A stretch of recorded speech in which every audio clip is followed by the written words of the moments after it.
Hello students, welcome to online classes. Today I am going to continue with the first chapter, that is the leaf. In the previous session I had already discussed 6 topics. Today I am going to discuss 2 new topics. The first topic is modification of leaves in insectivorous plants. Insectivorous plants are also called carnivorous plants because they feed on insects. Most of these plants are green and perform photosynthesis. These plants do not get proper nitrogen from the soil, which is required for the growth of the plant. That is why they trap insects. Some examples are pitcher plant, bladderwort, and Venus flytrap. Now, let me discuss about how pitcher plant trap insects. In pitcher plant, what happens? The leaf is modified into a pitcher-like or a hollow tube-like structure. It also has a lid.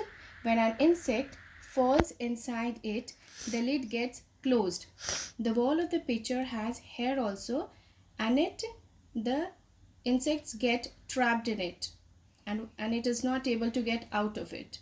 The insects get digestive by the digestive juices secreted by the wall of the pitcher.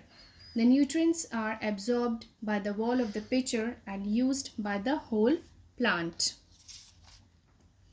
In case of bladderwort, leaves are modified into sacs-like structure. What do you mean by sacs? Sacs is holes or pouch-like structure called bladder. The bladder has a trap door. Insect can get in but cannot come out and is finally digested by the plant. Now, let us talk about Venus flytrap. It is also an insectivorous plant. In Venus flytrap, what happens? The lamina. This is the lamina. The lamina is divided into 2 equal parts, and the midrib. This is the midrib. Midrib acts as a hinge of the door. This is the margin of the leaf. The margin of the leaf has pointed, stiff hair. When an insect touches the leaf, what happens? The leaf gets interlocked or closed, and the insect is trapped and digested by the plant. Now here we end the first topic. Next topic is vegetative propagation. What do you mean by vegetative? Vegetative includes parts like stem, roots, or leaves. Now, vegetative propagation is also called asexual method of reproduction in plants. In plants, there are 2 types of reproduction, that is sexual and asexual. Sexual, we are going to study in the next chapter. Vegetative propagation is asexual method of reproduction in plants. In this, what happens? New plants are produced from the parts of the old plants like stems, roots, or leaves when they get favorable conditions. Favorable conditions includes food, moisture, warmth, etc. Some examples are rose, money plant, potato, sugarcane, mint, bryophyllum, begonia, etc. In this chapter, we are going to study about vegetative propagation by leaves. Plants like bryophyllum and begonia can reproduce through leaves. This is a leaf of a bryophyllum plant.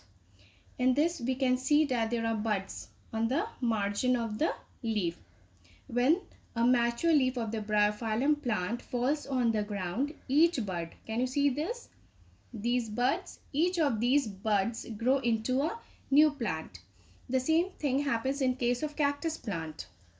In cactus plant, what happens? Cactus can also produce a new plant when their parts get detached from the main body and fall on the ground. Detached means when they get separated. For example, suppose if the stem of the cactus plant falls on the ground, the stem will develop root and then finally it will grow into a new plant. Dear students, this is the end of the lesson. Now there is an activity for you and exercises are also there for you. Let us see to this activity.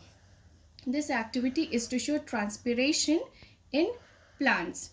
What are the materials required for this? A potted plant, a clean polythene bag, and a sellotape. Now, what is the procedure? Procedure means how we are going to do this experiment. Now what we are going to do, we'll take a well-watered potted plant. Then we are going to tie a polythene around the leaves with a cello tip and keep the plant in the sunlight for 3 to 4 hours. After 3 to 4 hours, we will observe that drops of water are seen on the inner side of the polythene bag. So what we conclude from this experiment, that this shows that leaves lose water through transpiration. Dear students, if you have a plant at home, then you can try this experiment.